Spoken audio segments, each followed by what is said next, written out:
Live from Fargo and serving you on TV, online, and on the go. This is Valley News Live at 6. Tonight, a whistleblower calls our attention to Thief River Falls, where it's alleged a healthcare provider may have neglected vulnerable adults and mismanaged their money.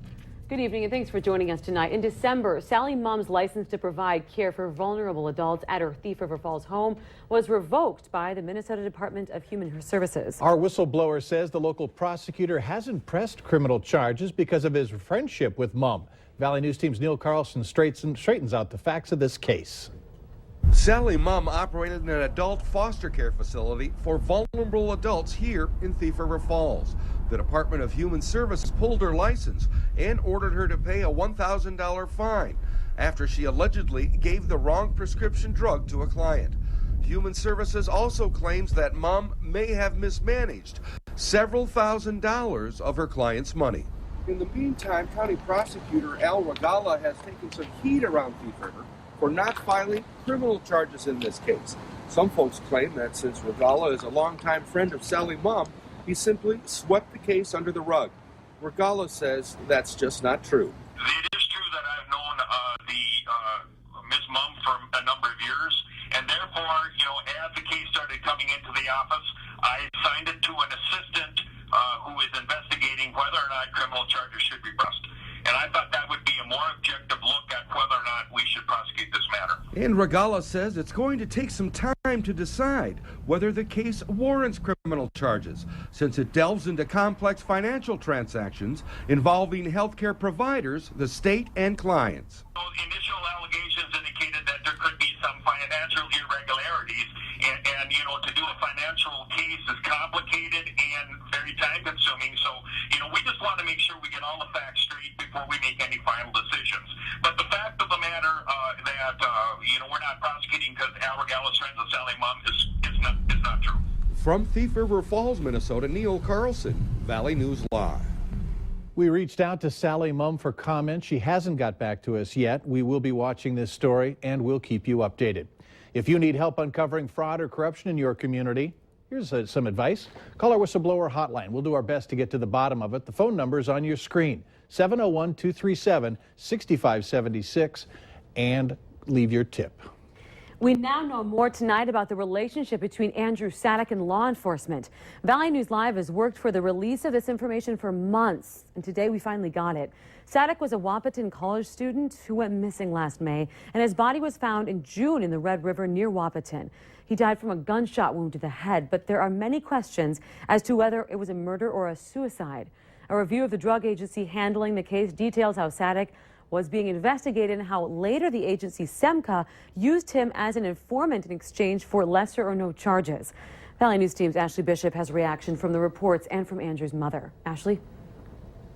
Tammy Sadek continues to be frustrated. She's in Arizona, but she told us today all the report shows is there should be more of an investigation.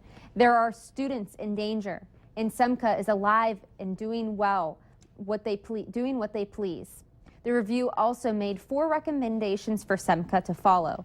1, add a task force supervisor, and also have a state agent operate in Wahpeton area, basically becoming a part of SEMCA. Right now, SEMCA operates separate from the Attorney General's office. Here's what the report doesn't say. Did SEMCA make any mistakes in the handling of Andrew Sadek's situation? If you ask Tammy Sadek, they made plenty. Steph? Still, thanks so much, Ashley. Now we have a crew in Wahpeton getting reaction from the SEMCA board member as well as the Bureau of Criminal Investigation. Looking for that story tonight. We'll have it on Valley News Live 10 at 10. Crews from several volunteer fire departments responded to a small fire at an elevator in Holly this afternoon. Witnesses on the scene told us that the fire was in the bottom of one of the legs of the elevator. We're told that a leg is what carries the grain from the bottom to the top of the structure. Well, a drop in temperatures combined with wind woke a lot of us up today, reminding us we're not out of the winter by a long shot. What should we expect tonight? Well, it's certainly going to be wind chilly. The good news is the wind speeds are coming down from these peak gusts today that approached 40 miles per hour region-wide, blowing trash cans and, well, whatever else was around to the south. A few flurries in our western counties, Barnes, Cass, Griggs, Steele, and Trail, with temperatures that are slipping already to very close to zero up north. A cold night and a brisk night ahead. Fargo seeing temperatures slide very quickly into the lower teens and even single digits in some spots by the time we get to 10 o'clock tonight. It does look like we have a warm up for some in the making for our Friday, but a frosty forecast follows. Details in a few moments. I knew it was too good to last. Yeah, it is. And you know what? Not a lot of snow, but the cold returns. All right. Thanks, Hutch. A fun day in the snow went horribly wrong for a 7-year-old from Grand Forks. Luke Reilly suffered a spinal fracture after hitting his head while sledding. The accident happened last Sunday. Reilly is currently at the Minneapolis Children's Hospital, where he will be undergoing physical therapy. A group of friends calling themselves Team Luker has started a fundraising page in conjunction with this Caring Bridge site. And if you would like to make a donation, we have links to both web pages on our website. Go to valleynewslive.com and click on this story on our homepage. We have the name of the man killed in a crash in Richland County on Tuesday. The North Dakota Highway Patrol has identified 71-year-old Warren Lyman as the person who died. The accident happened on I-29, 14 miles southwest of Wahpeton. Lyman's semi veered off the road into a west ditch. The semi then continued into a dirt field and vaulted over a drainage ditch. Lyman was taken to St. Francis Hospital in Breckenridge, Minnesota, where he was pronounced dead. The price you pay for a speeding ticket in North Dakota could drop. It's already in a state known for unusually low speeding fines compared to other states. Now, Valley News Team's Nicole Johnson breaks down the numbers for us and shows us one area that you may actually be paying a little more.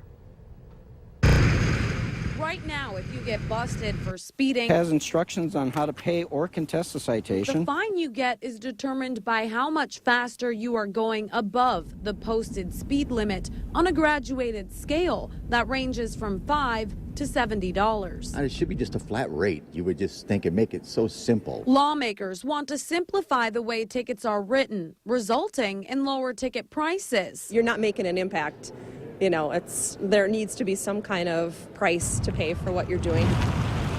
But watch out. If the bill passes, speeding in a school zone will go from $40 to $80. I think safety we can bring it to the school zones is very, very good. Supporters say $40 isn't stopping people from speeding around kids. The only way you're going to get somebody's attention to pay attention is to have a fine that's substantial. We want to get that through to them to pay attention. Well, you never appreciate getting a ticket, but if you were disobeying that law, I think you should actually, get the fine. According to lawmakers, the extra fees in school zones aren't about the state needing money. It's about making the price hurt your pocketbook. People just get into a big hurry. Just slow down, take your time, be safe, and put the money in your pocket. Don't give it to somebody else.